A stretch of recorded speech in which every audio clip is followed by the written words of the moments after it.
Hi, I'm Laura, and I have a lady here in labor right now, one of my queens. Her name is Ruby. I'm going to warn you right off the bat that if you have a weak stomach or you were easily grossed out, please do not watch this video. This is only for the select group of breeders who want to assist their mommies when they're having babies. I'll tell you exactly why I do that in a little bit, but I want to go ahead and show you some of my techniques. But if you are squeamish and can't look at things that are maybe a little gross, please turn this off now and don't watch it, okay? Otherwise, keep going with me and I'll show you what I have learned. I'm going to put you down right here. This is Ruby. Hi, Ruby. And she's doing very well. She's having no problems at all having the babies.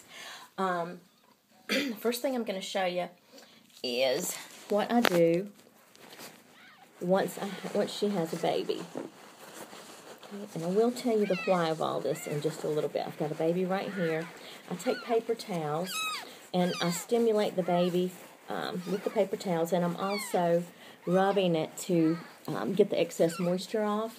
Now, yes, Mom will usually do some of these things that I'm doing right now, but there are many other times when moms are so relaxed that they'll spit out 2 or 3 babies. They become complacent with and they're nursing and they're content. And so they can spit a couple more out, and if the bag of waters around the baby are not broken, when it comes out, that baby can lay right there in that sac of amniotic fluids, and it can actually drown.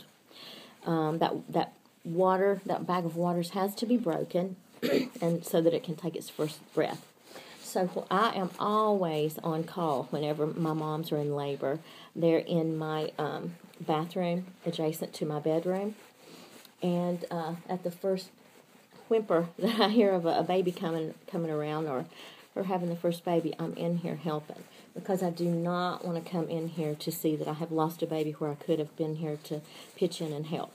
So I'm trying to get most of the moisture off. I'm stimulating the baby to breathe also by rubbing them with the paper towel. It's just roughing up the coat a little bit. It's a dry paper towel. Okay, now here we have the placenta. Every baby will have a placenta, and you can see the umbilical cord up here. You've got the placenta down below. Okay, now what I do is I lay the baby on its side.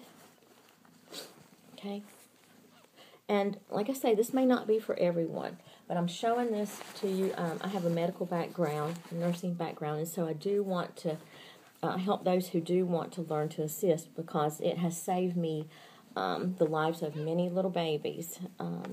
So I'm going to share with you. Okay, the first thing I'm going to do is I'm going to get unwaxed dental floss.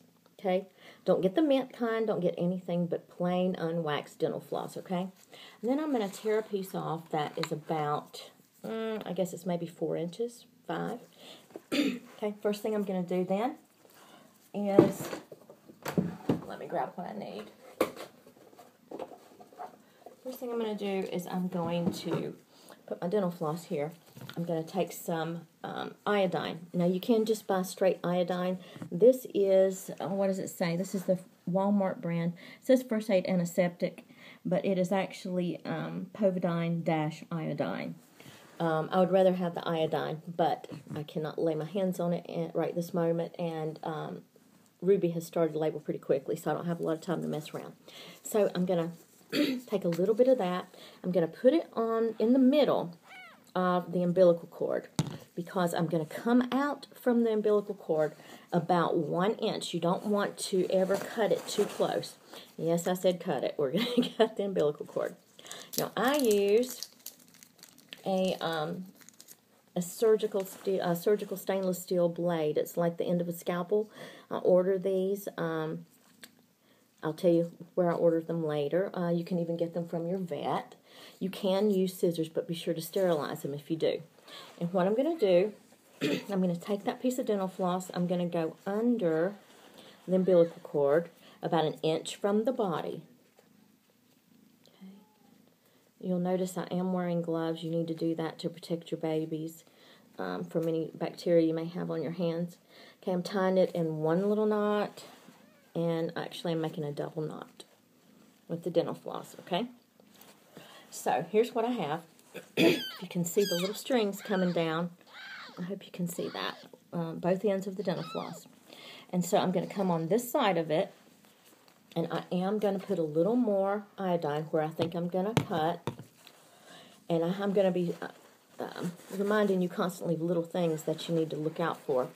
You need to be very careful that you have all hands and arms and tails out of the way. You're going to basically be cutting 3 things: both ends of the dental floss, and you're going to be cutting through the cord. And it's just, it's not very hard to do. I'm going to put it down on this blanket. I'm going to make sure the legs are out of the way. And I'm going to cut on this side. Okay? So it's very simple. Now, by doing this, I'm keeping the baby's navel from bleeding. They can lose a little bit of blood. Normally, the mom chews the cord, and they bleed a little bit, and then it seals off. But if you are assisting the mom, then you might want to go ahead and do some of this, especially if you think she's going to have a large litter. She's not going to have time to go through and do all these things. So there we have that. Also take a little bit of iodine and put around the base of the umbilical cord, just like that. Okay, so I've put it on the end twice, and I've put it here as well. And then I'm just going to pat it dry because I don't want Mom necessarily licking all that off. Yes, I hear you. Okay, so there we've got a new baby. Now what I do next is I am going to I have like a little transition area here. I have, let me get a better grip, sorry. Okay, I have a little basket here, and I have my heating pad with 2 layers of towel in between the heating pad and the baby. And this is just to warm them up a little bit before I put them in there with Mom for her to nurse. So I'm going to put them here, and then I'm going to cover up. I'm sorry if I'm not doing very good video in this, but this little guy, he's getting warm. He's almost dried out and ready to go over with Mommy and nurse. But I'm going to cover him up with a little washcloth to keep him warm. So that heating pad, by the way, is on low. You never turn it higher than low, and it's just 2 layers of towel thickness in between the babies and the heating pad, okay? So I've got them there warming up. And over here, you may see I've got Mommy, and there's one baby and another baby, and they're nursing, and it looks like, okay, we've got another baby coming out right now. So this is a great opportunity for you to see this. I hope you can. Okay. Are we getting it there, Ruby? Okay, back here's where we are. So one little baby is right here. It's been born, and it's sort of sneezing a little bit. So I'm going to assist her. I'm going to wipe the baby, but she hasn't got the placenta all the way out yet. So I'm going to just wipe it a little bit.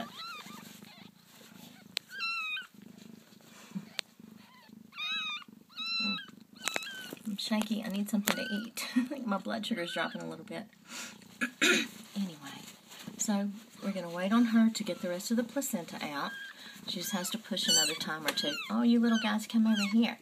Mommy's in the middle of something big. Hold on a second. So, I'll wait and she will get it. But I'm still going to rub it in the meantime to stimulate the breathing. I'll wipe off the face to get any of the amniotic fluid off the face of the baby. Can you see it? Let's lift you up a little. There you go. Hope you can see that little baby face. There it is. Welcome to the world, little one. But I am going to keep going with my paper towel. Now she's over here preoccupied already licking and taking care of her others. And that's exactly what happens. You see, she's doing that, and she's perfectly happy doing that.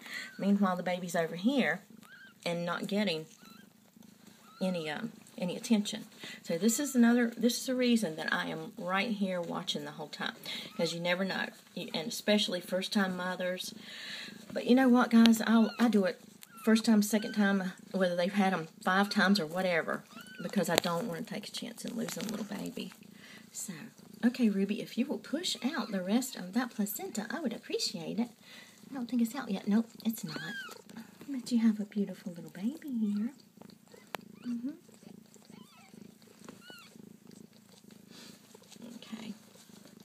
just takes a minute.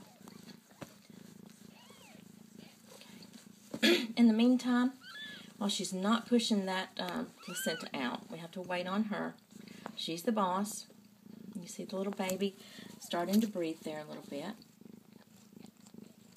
And it does look choppy in the beginning, but the more you rub it and the more you wait, the better it breathes. It starts taking more breaths. Be sure you do wipe that little face off, though, and the nose, and if it has any mucus look like it's coming out of the mouth, then wipe that too.